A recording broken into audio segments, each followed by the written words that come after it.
Welcome to a new week, and we'll be talking about God and ethics this week, moral apologetics, and the Euthyphro dilemma in particular. I thought it might be useful to point out as we get going here the threefold structure of moral arguments. First, at least logically, there needs to be something of a defense of moral realism, perhaps an assumption of moral realism, but the whole thing is based upon something in the vicinity of moral objectivity and such. So that's sort of the starting point, the first step. Secondly, there's a need to show that God can explain various moral phenomena in a very robust sort of fashion. So a defense of theistic ethics, and this can involve both negative and positive arguments, right? Defending against objections and giving positive reasons to believe that theistic ethics is true.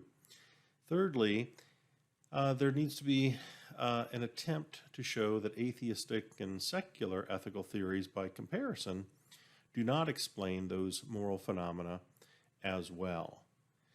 The first week of this course, we examined the issue of moral realism and its rivals, and now we want to begin looking at ways in which morality evidentially points into the need for God. Your reading this week first involves the first chapter of Good God, a chapter that is admittedly a bit unwieldy. It was an early effort to cast a broad picture of a number of ways in which morality points to God. In later books, you'll see tighter presentations of some of those arguments. But what you have is a good preliminary first step, a nice place to begin in chapter 1 of Good God. You will notice that among the moral facts considered in that chapter to be explained are moral values and moral duties and moral rationality, moral freedom, and the like. Again, the chapter is pitched in a general sort of way, and you will see tighter formulations later, but it gives you an idea of how morality in various of its aspects might be taken as evidentially significant, as a pointer toward God. For now, though, in this presentation, what I want to do is raise the biggest objection that is often raised against theistic ethics, namely the Euthyphro dilemma. There is an audio that I arranged for you to listen to this week in which I talk about the Euthyphro dilemma in some detail, and of course, you're also reading about it this week. But it's very important, so I'm going to go ahead and discuss it a bit here too in order to make sure that you have a firm handle on it moving forward. So why this first? Why is it important that we discuss the Euthyphro dilemma first? Well, because if the criticism works, then theistic ethics cannot even get off the ground. And this is what many claim to be the case, that because of the Euthyphro dilemma, there's really not much point pursuing theistic ethics. It's already dead in the water. So it's important to understand and assess this challenge from the dilemma. So in the original Socratic dialogue, the dilemma sounded something like this.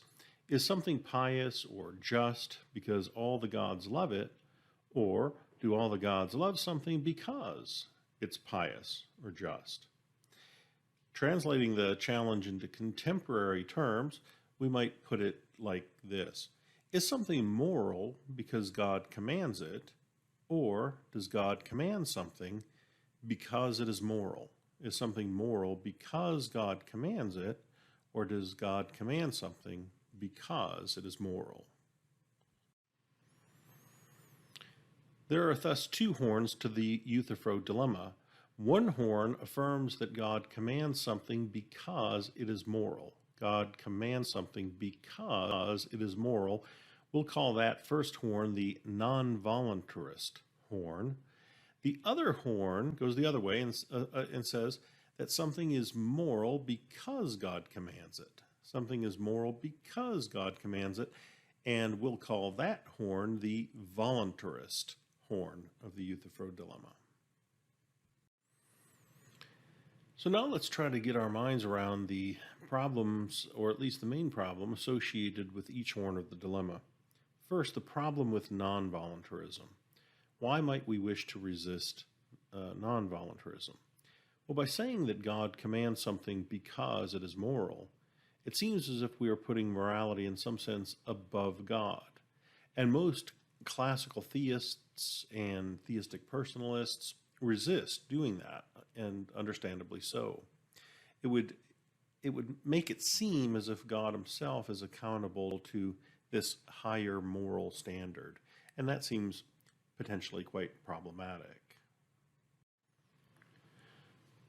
Well, if that's so, what's the problem with voluntarism, with saying that something is moral because God commands it?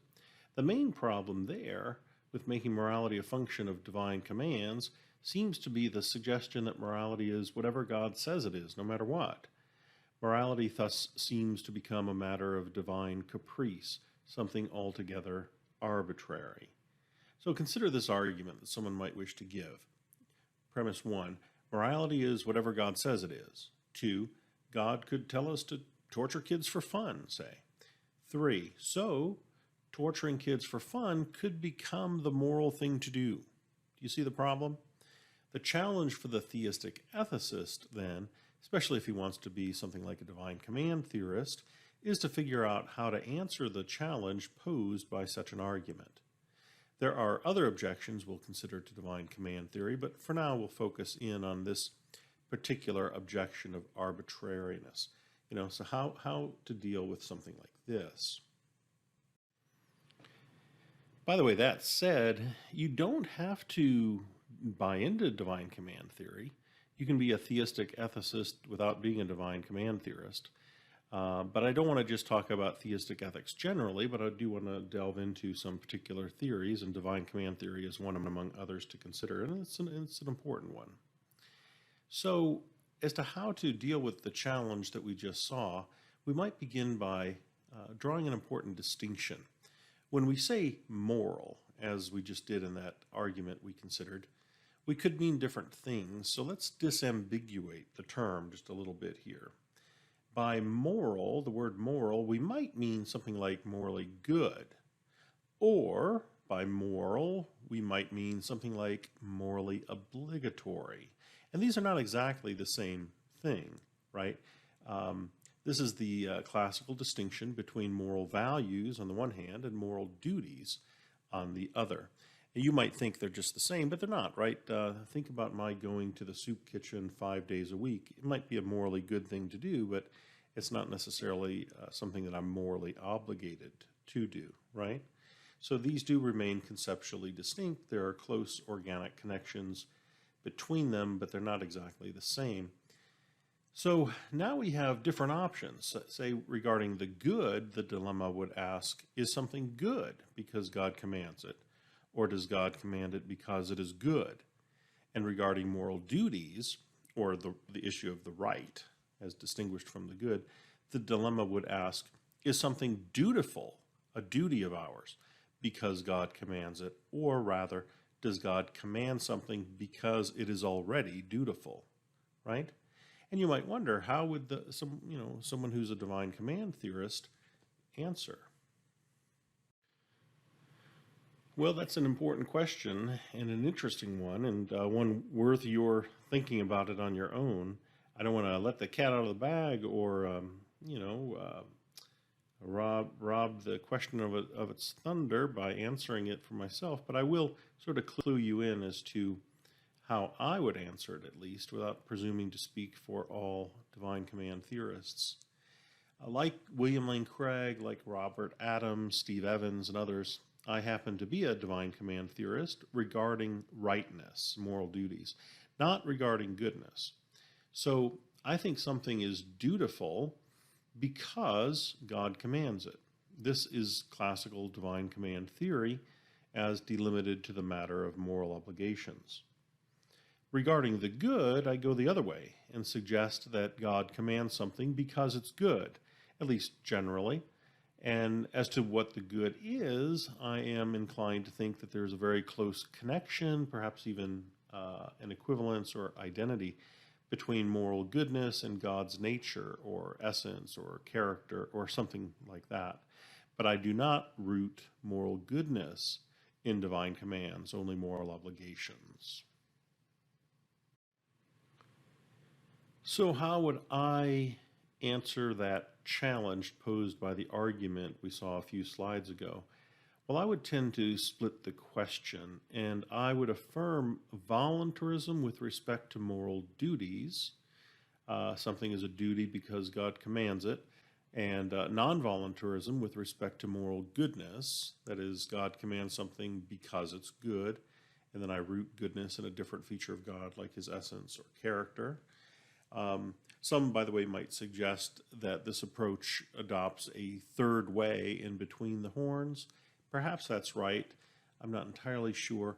I guess I'm more inclined to think of it as using the two horns and just distinguishing between the good and the right, and choosing non-voluntarism with respect to one horn and voluntarism with respect to the other horn.